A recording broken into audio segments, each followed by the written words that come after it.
Hello, everyone. Welcome to the Beef Up Front podcast.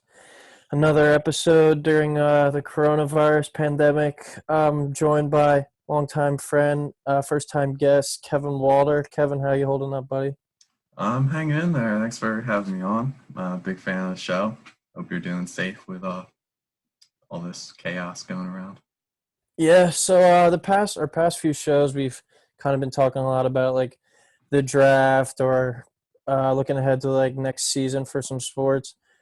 With not much sports going on in the world right now, we kind of did like built some like teams that we thought are like of historic like value kind of, and kind of threw out some like new segments, and we're going to talk a little bit more about the NFL draft and primarily the Philadelphia Eagles and what we should be looking at them for the draft this year.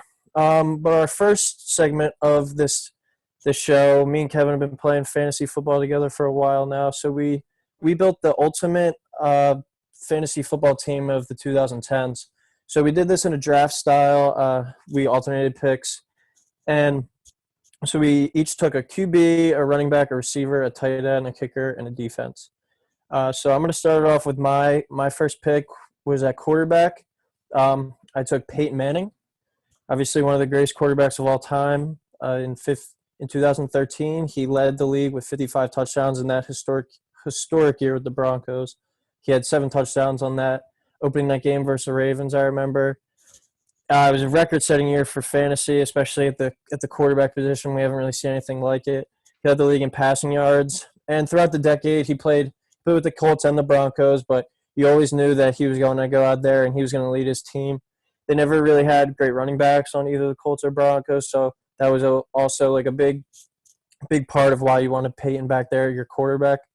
And he also had great players around him like Marvin Harrison, Reggie Wayne, Demaryius Thomas, Wes Welker, and even like a guy like Dallas Clark, I remember. And he always made the most of his players as well. And you always knew he was going to have like one or two reliable targets out there to throw the ball to who could get him yards after the catch. So Peyton Manning was always a high upside pick, I think, playing each week, and a guy that you could definitely throw back there. And that's why I put him as my best quarterback fantasy football for the 2010s. That's a good pick. Manning's a good pick. So for my quarterback, I decided to go Drew Brees. So when you think of the prolific offenses of the 2010s, you're pretty hard pressed to find one more consistently like elite as the New Orleans Saints. And Brian, I went back and I did some math on this, and I calculated at the average amount of passing attempts per game for Drew Brees over the past decade. Do you want to take a guess at what he averages per game? I'd have to say probably 32, 33. 38 passing attempts per game over the past decade. And if you take out the past like 3 years where they've been shifting their offense more around the run with Kamara and Ingram, that number goes up to 41 attempts per game. Surprised this guy's arm hasn't fallen off. So just in terms of sheer volume, I think Breeze is a great pick here. And if you couple that with being in Sean Payton's offense, I mean, arguably one of the best offensive mind in the game over the past decade. And he's had good players around him too. Marquise Colston, Michael Thomas, Jimmy Graham was a beast back in the day. He's just been consistently over 30 touchdowns per year. He's only had 2 years, I think, below 30 touchdowns over the past 10 years. And he's had 2 years over 40 touchdowns. So, I mean, it kind of evens out. And I think he's an all-time passing yards leader in the NFL now. So, I And mean, touchdowns. he's just been doing it for, like, forever. So, I think Drew Brees is a good pick for my quarterback. Yeah, and a thing about like Manning and Breeze too, I feel like why we left off like a guy like Tom Brady is because I mean the Colts and Broncos were good with Manning and the Saints were good with Breeze, but they weren't ever on a team like the Patriots where it was like more of a complete like all around team. It was kind of on the shoulders of Breeze and Manning to carry them and will them to wins. And another thing is, I think if we revisit this topic like in the 30 year, a lot more mobile quarterbacks will be coming to mind, like guys like maybe like Lamar Jackson Yeah, or Russell Sean Wilson, Watson. guys like these Breeze and Manning are two of the more prototypical pocket passers of all time. So I think that's an interesting way to look at this segment. But for my pick at the running back position, you actually had the first picks for this one. So I took LaShawn McCoy. McCoy, as we all know, great dual threat running back. I thrived in multiple systems, played with Andy Reid and Chip Kelly. So they found creative ways to not just get on the ball running, but include him in the screen game and can put him out wide and throw him the ball in the passing game as well. Played well with the Bills the past few years as well. I mean, this year with the Chiefs, not so much because he's getting older, but he was still kind of a reliable player towards the beginning of the year until he got injured. He was the rushing champ in 2013, that great year the Eagles had with the first year under Chip Kelly. He ran for over 1,600 yards. He had over 50 catches 5 times, so especially in like PPR systems, McCoy was always a great threat because he could get you 100 yards on the ground, but he could also throw in 4 or 5 catches and get you about 50 yards as well. And he's an explosive player. He was one of those guys, every time he touched the ball, you felt like he had a chance to score. That would kind of lead, though, sometimes he would have those negative gains where he would get like -3 or -4 yards because he would be trying to dance in the backfield and make it a bigger play than it should have been. So that could hurt you. But then he would make up for it like towards the end of the game where defense is worn down. He could burst off a 75-yard run. And he was always a fairly durable, like / reliable player, I thought. He was a guy who he would play in like 12, 13 games a year. For a running back in the NFL, you're probably going to miss like 2 or 3 usually.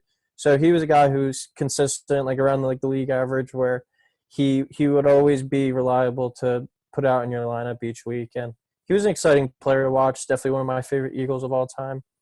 And that's why I picked him as my running back of the 2010 All-Fantasy team. LaShawn McCoy, first Eagles jersey I ever purchased myself. Fun fact. Still have it. My running back, I think it's pretty straightforward on who the best running back is. It's Adrian Peterson. I mean, the guy's just a freak. I don't know if did you catch the Monday Night Football Rewind on tonight on ESPN? I have it on in the background right now. Yeah, I was watching that. It's Vikings Packers 2009, I think. Yeah. I mean, when you think bell cow, like Adrian Peterson is a bell cow. He had like 15 rushing attempts with 5 minutes left in the first half when I was watching it earlier. Yeah.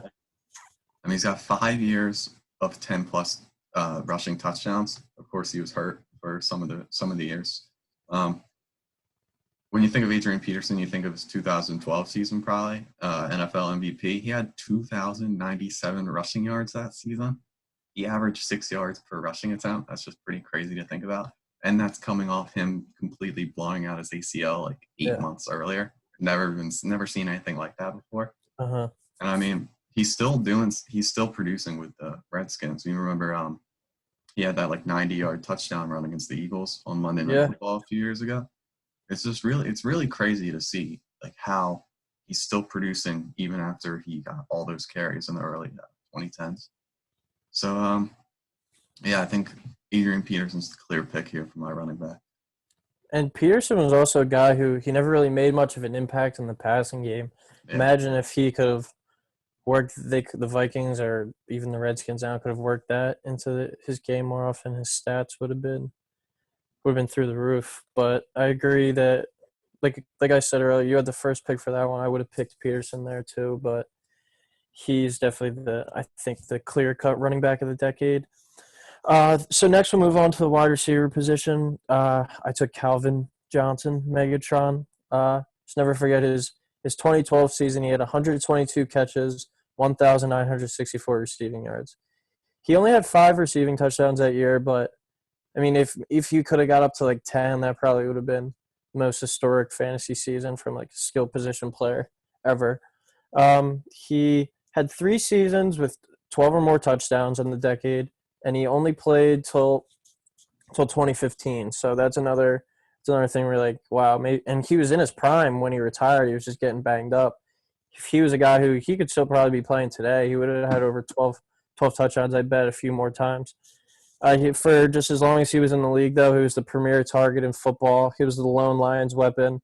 Got over 125 targets every year of the decade. So he was just a guy that you knew he was going to get all the defensive attention, but the Lions were just going to make their game plan on offense around him, and Matt Stafford was always looking his way. So he was a guy you knew that all the targets are going to come to him. He's going to be the go-to guy, and unless he was hurt, he was the number one receiver in fantasy usually every year. So I feel like that is a pretty clear-cut guy for my team. Yeah, whenever I think of Calvin Johnson, my head immediately goes to the Eagles-Lions Thanksgiving Day game when he just caught, I think, like 10 touchdowns over Bradley Fletcher in the first half. Or at least that's what it seemed like. But for my wide receiver, I went with Larry Fitzgerald. He's just really the model of consistency when it comes to a wide receiver in the NFL. I mean, he never really had any crazy good seasons, but you just look every year he's putting up like 80 catches. He had 3 seasons of 100-plus catches, 7 Pro Bowls in the past decade. And if you look at his worst year, it's probably 2014. He only had 63 catches and 784 yards. But if you're telling me that's his worst year of the decade, I'll gladly take that. Yeah. He had 55 total touchdowns in the decade. I mean, playing in Bruce Arians' offense back in the day, just pretty much throw the ball deep every time. So, yeah, Larry Fitzgerald was my wide receiver pick. A lot of different options I could have gone there. I was thinking like maybe Julio, maybe even if you look at Antonio Brown's. What'd you say? Yeah. I was thinking, because I had the first pick for this one and I took Johnson. I thought for sure you were going to take Antonio Brown. But Fitzgerald definitely he had like a longer productive period over the decade. Yeah. So next we'll move on to the tight end spot. That's where I took Jimmy Graham, prominent red zone threat. He was the go-to guy for Drew Brees before he got traded. 5 seasons with more than 8 touchdowns in the decade. And he led the NFL in receiving touchdowns with 16 in 2013. I think he was just like the ultimate mismatch threat, especially down in New Orleans, because you could line him up wide and he was a good route runner. He was the biggest jump ball guy, I think, in the NFL, where it was kind of just like they would always say, because he played basketball back in Miami. He'd always be like just going up to get a rebound, and they would just throw it up to him. I remember he was scoring so many touchdowns and he kept dunking on the goalpost. They actually had to ban that rule, or had to ban like that celebration because of him, because the one time he like messed up the field goal post and they had to bring out like a level and everything during the game to straighten it back out. And he was, after he got traded to the Seahawks, I still thought he was gonna have a great career there. He like looked like a surefire first ballot Hall of Famer, but then he never really got going with the Seahawks until one of his last years, and then he had that horrific knee injury where he was kind of finally starting to look like Jimmy Graham again. And then he got cut after that injury, and then he went to the Packers. Not much success there. Now he's going to the Bears, so we'll see. I mean, Nick Foles loves his tight end, so he could bounce back again, but just his peak, I think, I mean, you're going to argue about Gronk later. You could argue that he had like more longevity, but I think Graham's peak was the best of the tight ends and just how dominant he was, especially in the pass-happy New Orleans offense. Yeah, so like you said, my pick, Rob Gronkowski, going from one famous touchdown celebration to the next with the Gronk spike here. I mean, you could argue that Rob Gronkowski is the greatest tight end of all time. Honestly, he just put up so many. He was just a cheat code for like the longest time ever. He has 79 total touchdowns over the decade, 873 yards per season for a tight end. That's like unheard of. It's amazing. And I mean, how he did it year after year. I mean, sure, he got banged up at the end because he's just such a big body and such a freak athlete. But when he was in his prime, like, you couldn't stop Gronk. And of course, he had Tom Brady throwing to him. So that's only a plus when you have the greatest quarterback of all time throwing to you. So Rob Gronkowski, arguably the best tight end to ever play. I'll pick him for my fantasy team. Yeah, you can't really argue with that one. So we're going to move on to the kicker spot now. That's where I took Steven Gostkowski. I just always called him Mr. Consistent. He was playing with that high-powered Patriots offense usually. So he was guaranteed lots of opportunities, whether it was they had a drive stall like in the red zone or even from long range. He could kick a field goal. They would score a lot of touchdowns. He would get the extra points. So he was the Patriots were always putting up at least like 3 or 4 touchdowns a game. So you figure that's at least 3 or 4 points right there. And if he gets you 1 or 2 field goals, that's another like 10 points probably, like total. So he would always be a solid guy to get you at least like 10 a game. And like the lasting, like he got cut this offseason by New England, but like the lasting memory I have of him throughout like his career would be, all right, the Patriots are a classic for finding a way to get the ball back with like a minute left in the half, and then they're going to start the half with the ball the next half, and the Patriots would always find a way to get the ball, and Brady would do like 3 quick out routes. They get like 25 yards. Next thing you know, Gostkowski's coming out with 5 seconds for like a 40-yard field goal to end the half. And it would always be kind of like, oh, the Patriots are – it looks like Gostkowski might only get me like 2 points for the first half. But then he would bang in like a 50-yarder, and he'd go to the halftime with like 7 points. So he was just always given so many opportunities, and he definitely capitalized on them. Good pick. So kicker, I figure I'll just keep it short. Who really cares about kickers? No offense, Stone Packer. So I went with Justin Tucker.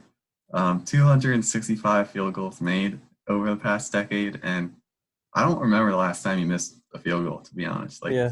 Maybe that New Orleans Saints extra point from a couple of years ago. But other than that, like every time he goes out there, it seems like he's just going straight down the middle. And I feel like the Ravens are one of those teams where they kick a lot of long field goals just because they have so much faith in Justin Tucker. Like a lot of teams nowadays, if you see if it's from like a 56-yarder or something like that, they'll punt it. They won't even try it. But I feel like the Ravens always have faith in Justin Tucker. So, yeah, I'll go with Justin Tucker. All right, and then we'll move on to our last spot, defense.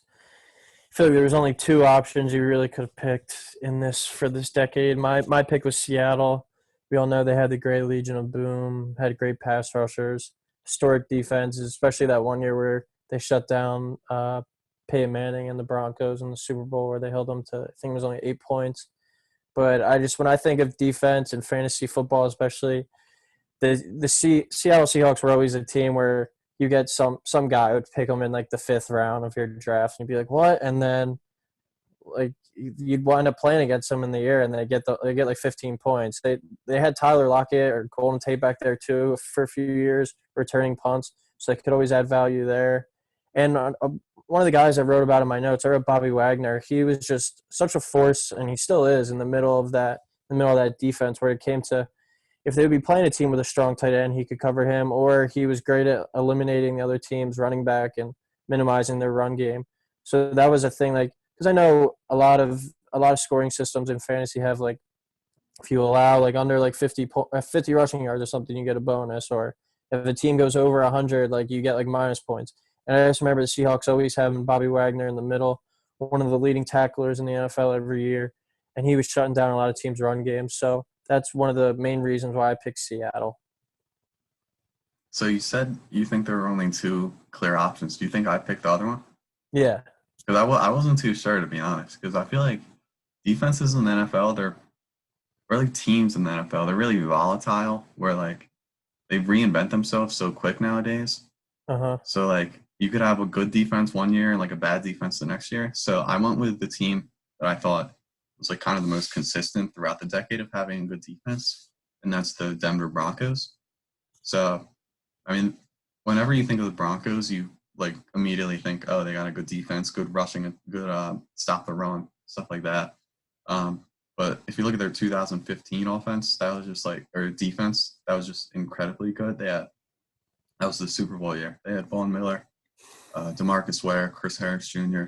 They just always have a lot of talent on the defensive side of the football, like Chris Harris Jr., Bradley Chubb they have now, who looks like he's going to be a stud, Akeem Talib. So, yeah, I went with the team that I thought was good throughout the decade, and a lot of edge rushers, a lot of sacks, and good defensive backs means interceptions. Yeah, I think the Seahawks and the Broncos were definitely the most consistent, and they had like the most like dominant like peak too, I think, out of any defense we could have picked. I think maybe one team that could have gone to was the Ravens. I mean, Yeah. they've just been an organization where it always had great defense, and they've been so consistent over the years. but they don't really have like they. I mean, other than Ed Reed, like, but he didn't really play that much this past decade. They never really had like much of like I feel like a lot of turnovers, like pick sixes, stuff like that you did with the Broncos and the Seahawks. But so our next segment, we're gonna actually for the first time on the show talk a little baseball here. Kevin, big baseball guy. Yep. So we built the ultimate pitching staff for the 2010s, continuing on kind of that theme of best of the past decade. So Kevin's going to start us off with his five best pitchers to build a starting staff. I'm so really excited about this. There's so many good pitchers you could choose from. So for my starting five, my ace, if you were to call it that, although these guys are all aces, I went with Justin Verlander. I mean, I think it's impossible to build a starting five of this decade and not include Justin Verlander. He's just been dominant every year, it seems like. He was the 2011 and 2019 Cy Young winner. So that just shows you like how long he's at the top of his game. A lot of people don't remember, but he was actually a 2011 MVP. That's how good he was back then. I remember I went to a Red Sox Tigers game in Fenway, and I saw Justin Verlander pitch. And it's amazing to see a guy like that work. Just one of my all-time favorite pitchers of this decade, even though he's on a cheating team now. But something a lot of people don't know about Justin Verlander: he's played in 2 World Series, 0-5 in his World Series starts. I was surprised to see that. I don't feel like that doesn't get talked a lot, but Yeah. got over the hump with the Astros a few years ago. So see what he does this year if they ever play. And for my number 2 pitcher, I'm going to continue with my early 2010s Detroit Tigers love, and I'll go Max Scherzer. He's the only pitcher I believe he's the only pitcher to win a Cy Young in both the AL and the NL. I didn't look that up. I'm pretty sure that's right. I feel like I saw that when he won the award. It's crazy to think of how good those Tigers teams were in the early 2010s, and they never won a World Series. But yeah, in 2013, they went to one, right? Yeah, they went to one and they lost to the Giants. Okay, that was when they would win every even year. Yeah, 2012. And Scherzer in 2013, he went 21-3. That's just a kind of a outrageous record. He has 3 total Cy Youngs. And when you think of Max Scherzer, or at least when I think of Max Scherzer, I think swing and miss. Being a Phillies fan, I've gotten to see him dominate the Phillies a lot over the past few years. And it just seems like he strikes everyone out all the time. He leads the MLB in strikeouts in 3 of the past 4 years. And just really another great pitcher. I mean, all these guys are great. You could argue put them anywhere, but I'll go with Max Scherzer too. And for 3, I'm going to go Clayton Kershaw. 2011, 2017 All-Star. I think he's also a good change of speed for my first 2 pitchers. We're kind of like high velocity fastball guys. Kershaw more of a dominant curveball guy. He's had 2 21 seasons over the past 10 years, 3 years of ERAs in the sub 2s. So I mean, it's just been pretty crazy watching him pitch over the past decade. Although it's a shame when people hear Kershaw, a lot of times the first thing they think of is how he seems to choke in the playoffs. So hopefully Dodgers look like they're going to be unbelievable this year. So we'll see if they play, if Kershaw can finally get over the hump. And 4, I decided since 2 of my first 3 pitchers have been questionable in the playoffs, I decided to go with a guy who you can't question any of his clutchness, Madison Bumgarner. It's really all about the postseason production for Madison Bumgarner. Nothing really jumps off the page to you when it comes with regular season stats, but he was an all-star from 2013 to 2016. But when you talk about the postseason, I mean, he's won 3 World Series. He started 4 World Series games. He's 4-0 with a 0.14 ERA in those games. I mean, it doesn't get more clutch than him. I mean, we all remember him for the 2014 World Series where he came in on short rest in the last game and got the save against the Royals. he was named the MVP of that series. I mean, he's just a dominant postseason pitcher, and also he has 2 Silver Slugger awards. So it's nice to pencil a guy in the 9 hole who Yeah, won't be an yeah, automatic out. And last pick here, I might be a little biased. I debated on whether or not to put him in there, but I decided to put him in there just because how much I love him. It's Roy Halladay. A lot of his success came before the 2010s, but he had 2 years of absolute dominance in 2010 and 2011. He won 21 games and 19 games in those 2 seasons, 17 complete games in those 2 seasons, 5 complete game shutouts. I remember you watching him pitch. It was just crazy. It's a shame that you love to see those stats of 17 complete games, but you can't help but think like maybe if they saved his arm a little bit, he wouldn't have fallen off like he did. yeah. But 2010 Cy Young Award winner, he threw a perfect game and a playoff no-hitter in the same year. One of my all-time favorite Phillies. So I decided to put him in as my 5th starter, Roy Halladay. So my starting 5 is Verlander, Scherzer, Kershaw, Bumgarner, and Halladay.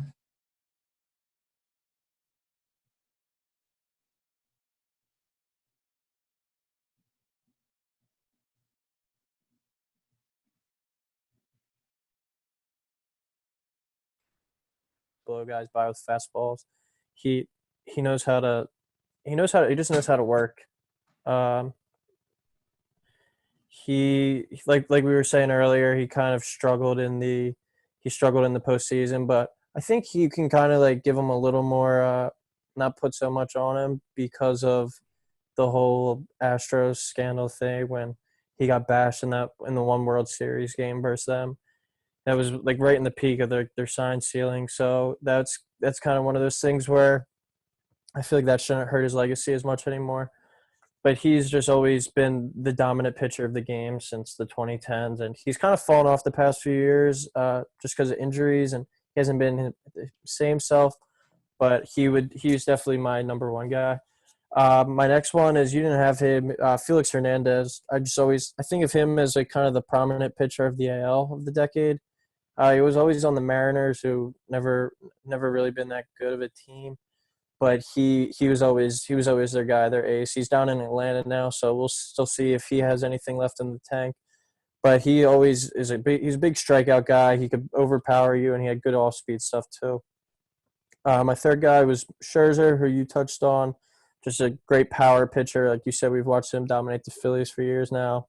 He won that World Series, and he was the key guy on that staff alongside Strasburg. But I think Scherzer was their definite number one. Uh, he could overpower you with ease. I remember always seeing him 96, 97 up there, and he had great curveball too. And he's the ace of the NL. I think these past like 2 years at least, and he might be overtaking Kershaw, but I think Kershaw had a greater like peak than Scherzer has. But Scherzer's been a little bit more consistent these last few years. Next guy I throw in there is Verlander, another overpowering pitcher like you touched on earlier. Like you said, got over the hump, won the World Series a few years back. But like you also said, it was very interesting that 0-5 in the World Series. I didn't really realize that about him. No I clutch thought, team? what do you say? No clutch team? No, I don't think so. He was like one of those pitchers who I remember back when we were younger, he was always such a dominant, like overpowering pitcher. And I thought he kind of fell off a little bit. And it was good to see when he got traded to Houston that he kind of got back on his feet. I think that could be credit to playing for the Tigers, who have been a pretty shitty organization Yeah. for like the latter half of the decade. But my fifth pitcher was a guy who I don't know how many people would throw him on their list, but I had Adam Wainwright. I just always thought of him kind of as a Mr. Consistent when it came to pitching. He always on a good. The Cardinals are always a good team, a great run organization, I think. And he was kind of the key cog on their pitching staff. Never had great like overpowering stuff or like nasty pitches, but he always knew how to control the game. He would never get like I feel like he always had like a calm demeanor out there. Never would get shelled. Like He was always just a consistent pitcher. You knew what you were getting from him, like 6, 7 strong innings, and hopefully the offense produced. And he would hold you to like 2 or 3 runs an outing. And I always just remember Adam Wainwright as a solid pitcher and a guy that I feel like you want at the back end of your staff, where he's not like so much boom or bust, but a consistent guy that I feel like every rotation needs, especially with like a rotation of like we had like Scherzer, Verlander, like those are overpowering guys who rely on their fastball a lot. But if you got a team that's feeling good and they're looking for fastballs, they can go out and hammer that. And guys like Kershaw or Hernandez who rely on like a lot of their off-speed stuff, teams that could excel at that, they could give them some fits. But Wainwright was just like in between with he had some good fastballs, some good off-speed stuff, and he was the most like even keel pitcher, I think. And I think he's like a perfect addition to the end of the pitching staff. Yeah, bad memories when I think of Adam Wainwright. The Yeah, Game 5 playoffs. of the what was it? NLDS Yeah, against the Phillies.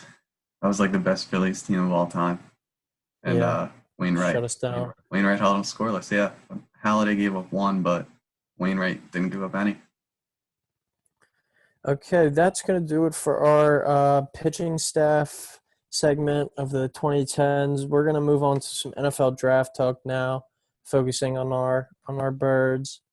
So we're going to do a segment Would You Rather. We've done this on a few other shows before, but this is going to be Would You Rather Eagles Draft Edition. So our first one that I'm going to ask Kevin, would you rather the Eagles draft, if given they're both on the board at 21, Justin Jefferson from LSU or Laviska Shenault Jr. from Colorado? Okay, so let me start this by saying I don't want either of these guys. But what I think they should do is trade 21 for Yannick Ngakoue and take a wide receiver in the second. But if I had to pick one of these two guys, I'll take Shenault Jr. And I think that speaks more for my dislike of Justin Jefferson rather than my love of Laviska Shenault Jr. I just don't see what's so special about Jefferson, really. I mean, I think he's a slot guy, not what the Eagles need. I mean, he put up freak numbers at LSU, but everyone put up good numbers at LSU last year. When I think of Jefferson, I wrote down as my comp Jordan Matthews with better hands. I just don't see him really creating separation on the outside, which is what the Eagles need. And I think Shenault Jr. is kind of like, I comped him to like a Sammy Watkins type player, where he's like kind of a freak athlete and he is explosive. And I just don't think Jefferson is that much explosive. And I think the Eagles would benefit by adding a more dynamic player like Shenault Jr. Yeah, I like Shenault. I like his versatility that he could bring to Peterson's offense. You saw the way that he tried to use Nelson Aguilar these past few years and like screens and end arounds, and obviously Aguilar did have some explosive plays, but that experiment didn't really pan out, and Shenault could maybe play that role. But for me, he's just been a guy who's been hurt too much in college, and he got beat up and was used a lot. And I think the Eagles want to shy away from that and get a guy that they know is going to at least be healthy for the start of the season if it is starting on time. I think Jefferson would definitely be the better pick. I don't know why so many people like harp on the fact that he played in the slot at LSU. It's not like he's like a little like 5'8", like short receiver. He's a big guy. He's like 6'2". He runs good routes. I think he can create a decent amount of separation. He's got good hands. And he's a guy I think that you could even use in like the red zone too. I agree. I think 21 might be a bit of a reach. Maybe you could trade back to 2 or 3 spots to get him. Maybe land like another mid-round pick. But I would think Jefferson would be the guy at 21 over Shenault. And I think I'm not going to say a better fit, but he's more of what the Eagles need right now. I think just a solid pass catcher. I agree they do need an explosive playmaker, but this is a very deep class. They could take one in like the second round who is more dynamic with their speed. But I think they need a guy who we're going to put you as a starter in our offense right away, and you're going to go out there and produce. That's what Carson Wentz needs. He needs consistent targets on this offense. So Let me just say, I agree with you that I think they will pick Jefferson if he's there. I just don't really. I'm not impressed by Jefferson. And also, I've seen some mocks where he's climbing up boards, and he might not even be at 21 right now. yeah, that's why I threw Chenault in there because I think either him or Denzel Mims, maybe from Baylor, might be the alternative options if they want to go receiver. But before I finish this, I'm just going to say I have a bad feeling they're going to invest in either the offense or defensive line with their first pick, and then Philadelphia is just going to burn to the ground. People are not going to be practicing social distancing after that. They're going to riot in the city if Howie doesn't take a receiver at 21.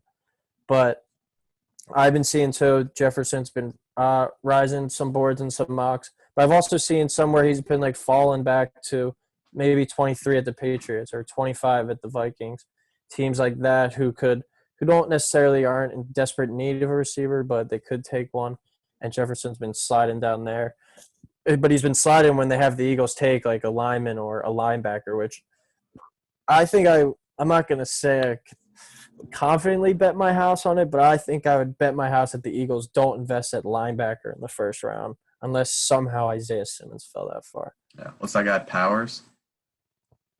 Uh, Isn't there a linebacker named Powers? There's Patrick Queen and Kenneth Oh, yeah, Murray. Queen. I don't know what I was thinking. I was thinking Queen, yeah. Yeah, those are the two like guys that kind of been mocked to the Eagles at 21 at linebacker, but I think it's got to be receiver, and if it's not receiver, maybe edge rusher. And we're going to touch on two edge rushers here. Yetter Gross Matos or AJ Epinenza? Who would you rather the Eagles pick? So this was probably the hardest decision I had to make out of all these because I think these players are like relatively similar in terms of they're both like long and athletic, but I went with Gross Matos, and that just might be because I'm a little biased because I saw him play a little bit more. I watched a little bit more Penn State games, but what I want the Eagles to start doing in the draft is investing in freak athlete, athletic, long type players. I think they haven't really done that over the past few years. If you look at guys like Andre Dillard or like Derek Barnett isn't the most athletic guy, even J.J. Arcega-Whiteside over a guy like DK Metcalf last year. Yeah. I think Howie might be like overthinking it a little bit. I just want them to go with guys who like you look at them and you think like, oh, that guy is an athlete. Like, that guy jumps off the page. And I think Gross Matos and Epinesa really are both those types of players. So I wouldn't fault you at all for picking AJ Epinesa, but I went with Gross Matos. Yeah, I think Epinenza, he reminds me of Barnett, where he's not the most athletic guy, but he's got like some good like athletic traits to him. He's got definitely great size. I think he's too similar to Barnett. I mean, I feel like they could definitely form a decent duo rushing off the edge, but I think Gross Matos is more of what the Eagles need because he's more like a speed rusher. Like I don't remember the last time that they've had like a pure like speed rusher off the edge. They kind of were hoping maybe Josh Sweat would develop into that. Who he's had some nice moments. He's still a pretty young player and could develop more. But I think Yetur Gross Matos would provide more speed off the edge. You have like Graham and Barnett on the other side, maybe rotating in, providing the power. Gross Matos comes in on third down with the speed and gives the offensive line a different look. He's got long arms. He's a very good athlete, and I think he's only scratching the surface of what he can become as a pass rusher. So with our next pick, we're gonna, or not next pick, but our next talking point, we're gonna slide into.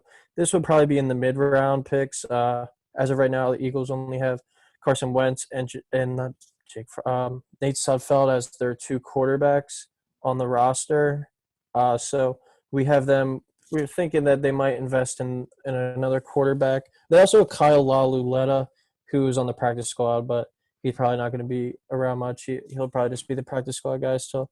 But they might invest in another quarterback in the mid-rounds to develop because they weren't that confident in Sudfeld last year. That's why they had to bring in McCown. So we have them. Would you rather take Jalen Hurts, the quarterback from Alabama, or Jake Fromm from Georgia?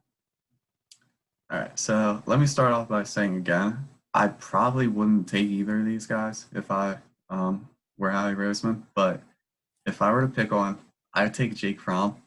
And my reasoning for this may get some people mad, but I look at these two players and I think which one of them would be less of a threat to Carson Wentz? Because I mean, with Nick Foles being the backup for so many years, it kind of like people were always talking like, oh, it like makes Wentz uncomfortable having like a good threat behind him or something like that. So I went with Fromm because I think he's a pretty prototypical NFL backup. I think he'll be holding the clipboard for pretty much his whole career. And I mean, you and I both listen to sports talk radio. I feel like I could just see Jalen Hurts getting into a game one time, like running around, making a play or two, and then like Monday comes around and you got some guy saying like, "Hey, Jalen Hurts, why not give him a shot?" Yeah. I just don't think that's really what they need in a backup quarterback. And also, I think that you don't have to build an offense around Jake Fromm. If he was your backup, he could kind of just like slide in and play a traditional quarterback role. And I feel Mm-hmm. like Jalen Hurts, Doug Peterson would kind of have to change up a lot of the things he wants to do on offense to try to build it around Hurts. So for those reasons, I went with Fromm. Yeah, I would. Out of these two, I would definitely take Fromm as well. A lot of what you said, where he seems like a prototypical backup quarterback. I've heard a lot of podcasts rave just about like his leadership, his coachability. He's just like he'd be a great teammate for Wentz, kind of like Sudfeld has been, but he might be like an upgrade over him, where he's gonna know the offense, he's gonna help out the team, he's gonna do whatever it takes. And if I mean we've seen Wentz be prone to injuries the past few years. If he has to come out for 2 or 3 games, all right, we're gonna rely on the running game. From you're just gonna have to check it down. You're gonna throw it to Alshon still around, throw it to him on a curl route. Zach Ertz on an out. Dallas Goedert on a slant. Like short routes like that. Fromm's not known for his arm strength. He's a guy who's going to take care of the football and he's going to check it down and rely on the running game. I think that's what you would need from if Wentz were to miss 2 or 3 games. He's a guy who I think could get you two and one, two wins, one loss next year if he had to play 3 games for us. Hurts, on the other hand, isn't really a guy who's NFL ready right now as a quarterback. And another thing is, I think if they were to take a guy like Hurts over Fromm, the reason would be to like include him like in some creative role like Sean Payton does with Taysom Hill and kind of force him into like a red zone weapon. And Carson Wentz, that's his biggest strength. I think he's only thrown one career pick in the red zone. I think it's like 22 touchdowns to 1 interception, some crazy ratio like that. So Doug Peterson's not going to want to take Carson off the field down there with how well he plays, and I think that's where Hurts would be most valuable right away. And I think Hurts might be going a little higher and sliding up some draft boards that the Eagles shouldn't even consider picking him. Fromm's more of a guy that you could get around like round 4. You know what the knock is on Fromm though? I've heard it's his arm strength. Small hands. Small hands. He's He, another small hand guy. I think he's an 8 and 7/8 inch guy. That could definitely play a role in the like lack of elite arm strength. He can't really grip it that Can't grip well. it. Yeah, especially in these cold Yeah, winters of I'm Philadelphia. not convinced he can win in the cold. Yeah. So our next topic or position of discussion is the safety position. We have 2 guys who are currently projected second to third round picks, I would say. Ashton Davis is safety from Cal, or Antoine Winfield Jr., a safety from Minnesota. Who would you rather take? So let me go on the record and say I have not watched a lot of either of these guys. Yeah. Don't really spend too much time breaking down the safety tape. But just looking at them over the past few days, I think I'd rather take Ashton Davis, and that is for the same reason that I said earlier. Is I want the Eagles to start drafting like gifted athletes, and if you look at Davis, that's like he has all the athletic tools that you want. He's like I think he's like 6'1" or something like that. Just kind of like a freak athlete. And nothing really stands out to me about Winfield. I mean, maybe he's a little bit better like a ball hawk, but kind of just an average athlete, and I want the Eagles to uh, start going after his more elite athletic guys. So I'll go Davis. Yeah, I picked Davis here as well, just because I think he's more of a Winfield's only 5'9", and he's got like some more muscle to him than Davis, but he's more of like a hard hitter kind of where he's gonna go down and be like more effective in the run game. I don't know how great he is in the pass game, and Davis I've read on up on him a bit. He's got like a track background, so he's a fast guy. He's got better length as well, more height to him. And I think if the whole Jalen Mills experience back there at safety doesn't work out, he's a guy who could be able to slide in more, and you could rely on him. I feel like Winfield Jr., at least as of right now, isn't going to be a three-down safety, and Davis could. I mean, I remember last year in the playoffs, we had some dude, it was a Marcus Epps or something back there playing backup safety for us on like key third downs versus Russell Wilson. He's like some short like safety who's probably just a special teamer in the NFL, but the Eagles were forced to throw him in. This year they went out, they got Will Parks, they got McLeod, they got Mills back there. But I think another safety like Davis would definitely help the Eagles as well, especially he could help on special teams right away too. I think Winfield Jr. He's going to make his mark on special teams, and because he's got that toughness in him, and his dad was a former NFL pretty good safety, so he's been around the game. He's got good toughness, but I agree, Davis. I think he brings us more to the table and has better athletic gifts and is only developing and scratching the surface of what he can be as maybe the future long-term safety of the Eagles next to maybe hopefully Mills, maybe Will Parks. McLeod won't be around that much longer. And our last position of discussion is the running back position. We're going to talk about Zach Moss from Utah or A.J. Dillon from Boston College. Kevin, who would you rather pick? I went with Dylan here. Watching the tape on him, I mean, he's just a guy that wants to get north-south, and really a bowling ball type downfield runner, which I think the Eagles need to complement Miles Sanders and Boston Scott. When you look at Doug Peterson's past rushing offenses, like he's been committee uh, all the time. So he's not. If you think Miles Sanders is going to be a bell cow this year, I think you're wrong. So you need kind of a guy that you can bring in and be a bruiser, like a LeGarrette Blount or like a Jay Ajayi type player. So maybe like a Chris Polk type player.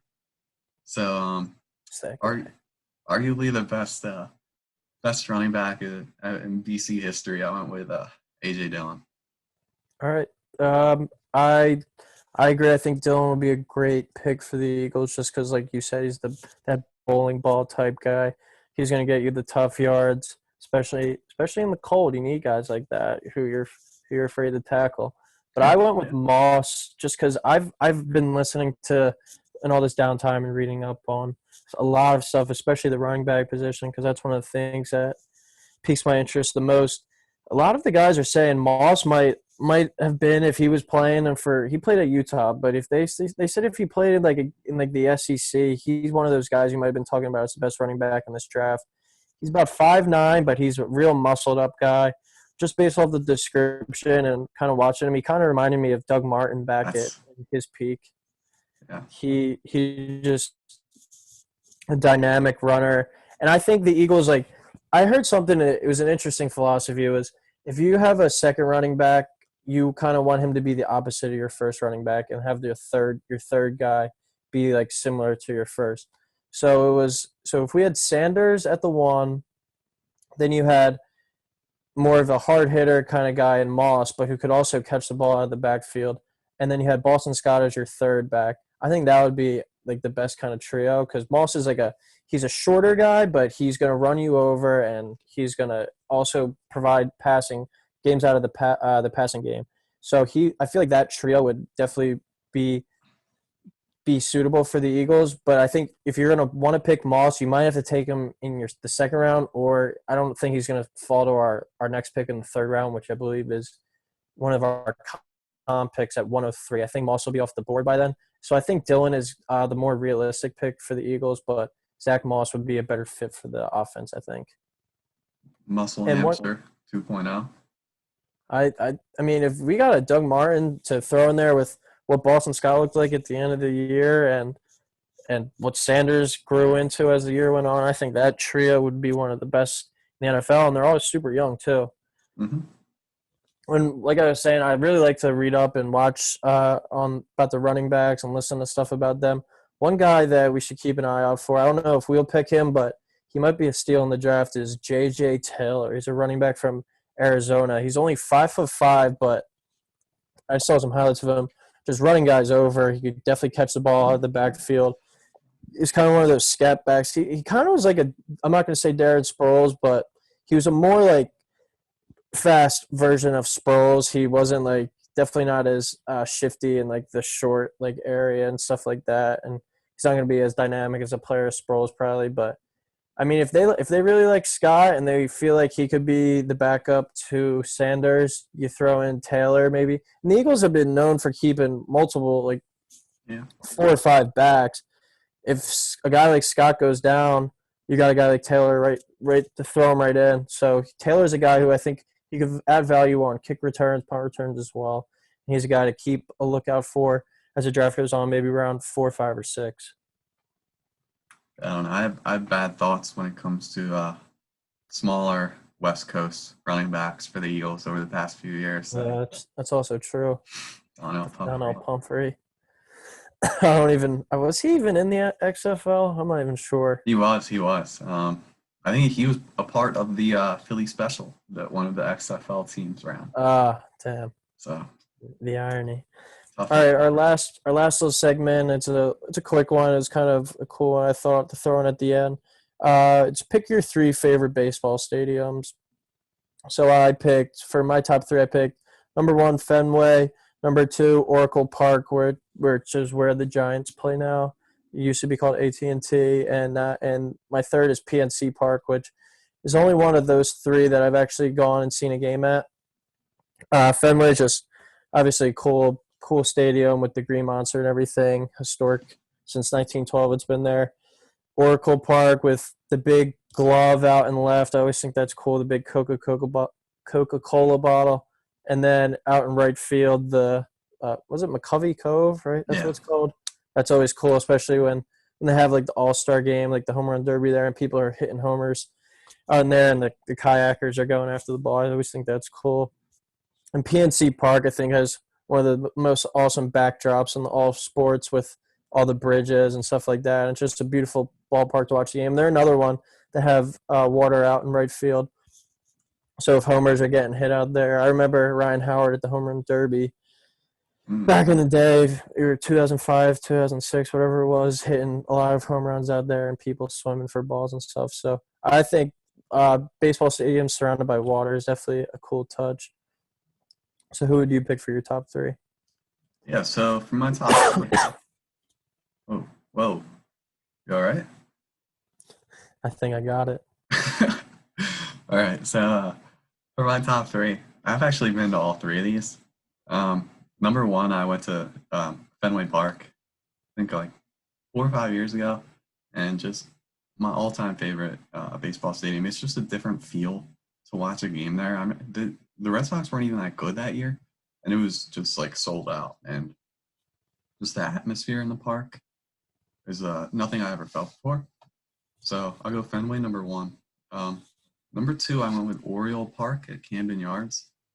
I was there a couple years ago for a Orioles Angels game, and it wasn't that full, but it's just really a beautiful park. I mean, you got the brick building out in right field.